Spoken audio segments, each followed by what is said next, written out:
सुंदर शरीर कौन नहीं चाहता। सब सुंदर दिखना चाहते हैं और यह सुंदरता हम अपने लिए नहीं दूसरों के लिए चाहते हैं कि कोई दूसरा देखकर यह कह दे कि तुम बहुत सुंदर हो।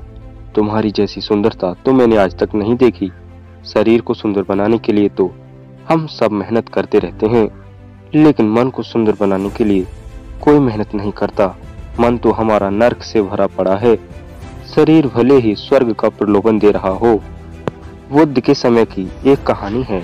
राजगृह में श्रीमा नाम की एक बहुत ही सुंदर युवती रहती थी। उसकी सुंदरता के चर्चे बहुत दूर दूर तक फैले हुए थे। सभी लोग उसे पा लेना चाहते थे, उसके साथ रहना चाहते थे, उसके लिए बड़ी से बड़ी कीमत चुकाने के लिए तैयार थे। यहाँ तक कि राजा भी उसकी सुंदरता पर मोहित था। जो भी श्रीमा को देखता उसके प्रति हवस से भर जाता। श्रीमा साफ दिल की एक भोली लड़की थी। वह दान धर्म के काम में आगे रहती थी। वह लोगों की मदद करती थी, दान दिया करती थी। लेकिन उस लड़की की जिंदगी आसान नहीं थी। उसे अपने आप को बचाना था इन सब से जो उसके शरीर के पीछे पड़े हुए थे। श्रीमा के शरीर के चर्चे बिहार तक पहुंच गए थे। बुद्ध ने देखा कि कुछ तरुण भिक्षु श्रीमा के प्रति आसक्त हो रहे हैं। एक बार भिक्षुगण श्रीमा की सुंदरता और उसके द्वारा दिए गए स्वादिष्ट भोजन की चर्चा कर रहे थे। वहां मौजूद एक तरुण भिक्षु श्रीमा को देखे बिना ही उस पर आसक्त हो गया। पूरे दिन वह तरुण भिक्षु श्रीमा के बारे में सोचता रहा। अगले दिन वह अन्य भिक्षुओं के साथ श्रीमा के घर भिक्षाटन हेतु गया। श्रीमा उस दिन बीमार थी, फिर भी वह भिक्षा देने के लिए घर से बाहर आई। वह तरुण भिक्षु उसकी सुंदरता को देखकर उस श्रीमा पर मोहित हो गया। संयोगवश उसी रात श्रीमा की मृत्यु हो गई और यह बात आग की तरह चारों ओर फैल गई। सभी लोग श्रीमा को एक बार देख लेना चाहते थे, और वह भी इसलिए नहीं कि श्रीमा अच्छी लड़की थी, बल्कि इसलिए वह आखिरी बार उस सुंदरता को देखना चाहते थे जो उन्होंने कहीं नहीं देखी थी। राजा बिम्बिसार ने इसकी सूचना तथागत गौतम बुद्ध को दी।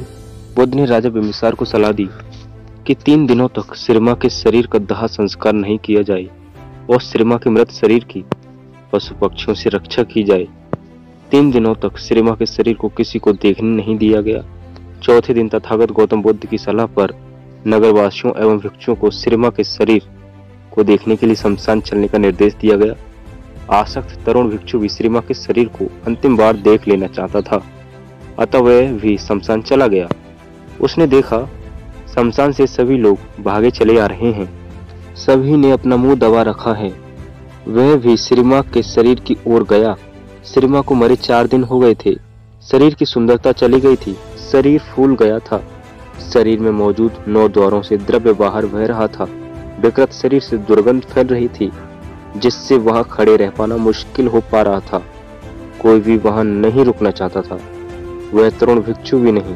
तथागत गौतम बुद्ध के निर्देशानुसार राजा बिम्बिसार ने एक ऐलान कराया कि यह राजगृह की सबसे सुंदर युवती श्रीमा है। जो चाहे इसे 1000 सोने के सिक्के देकर ले जा सकता है। लेकिन वहां मौजूद लोगों में से किसी ने भी नहीं कहा कि वह श्रीमा के शरीर को चाहता है। जब कोई आगे नहीं आया तो यह राशि घटाकर 500, 250, 200 और अंत में 1 कौड़ी कर दी गई। फिर भी श्रीमा के शरीर को खरीदने के लिए कोई तैयार नहीं हुआ। अंत में मुफ्त में ले जाने का प्रस्ताव भी दिया गया, लेकिन फिर भी किसी ने उस शरीर में कोई जिज्ञासा नहीं दिखाई। तब तथागत गौतम बुद्ध ने सबको समझाया, शरीर का धर्म देखो। जब तक श्रीमा का शरीर चलायमान था, अनेक एक दिन के लिए 1000 और उससे अधिक भी सोना देने के लिए खुशी खुशी तैयार थे। पर आज मुफ्त में दिए जाने पर भी कोई व्यक्ति उस शरीर के पास जाने के लिए तैयार नहीं है। ऐसा है यह क्षणभंगुर नाशवान शरीर। ऐसे शरीर में कैसी आसक्ति, ऐसे शरीर से कैसा लगाव। और यह शरीर जब सुंदर रहता है तब भी अंतर में गंदगी और व्याधियों से भरा रहता है। सिर्फ बाहर से यह एक सुंदर आवरण से ढका हुआ है। तब तुम सोचो किसके पीछे भाग रहे हो। बुद्ध की बात सुनकर वहां सभी लोगों को अपनी गलती का एहसास हुआ और उन्होंने एहसास किया उस बात का जिसका एहसास हम मरते समय तक नहीं कर पाते। उस तरुण भिक्षु ने भी बुद्ध से क्षमा प्रार्थना की। हमें मन की सुंदरता पर ध्यान देना चाहिए। मन सुंदर रहता है तो तन अपने आप सुंदर लगने लगता है, लेकिन हम करते उल्टा है, तन को सुंदर बनाने में लगे रहते हैं और मन ऐसे सड़ जाता है जैसे कोई मुर्दा सड़ जाता है।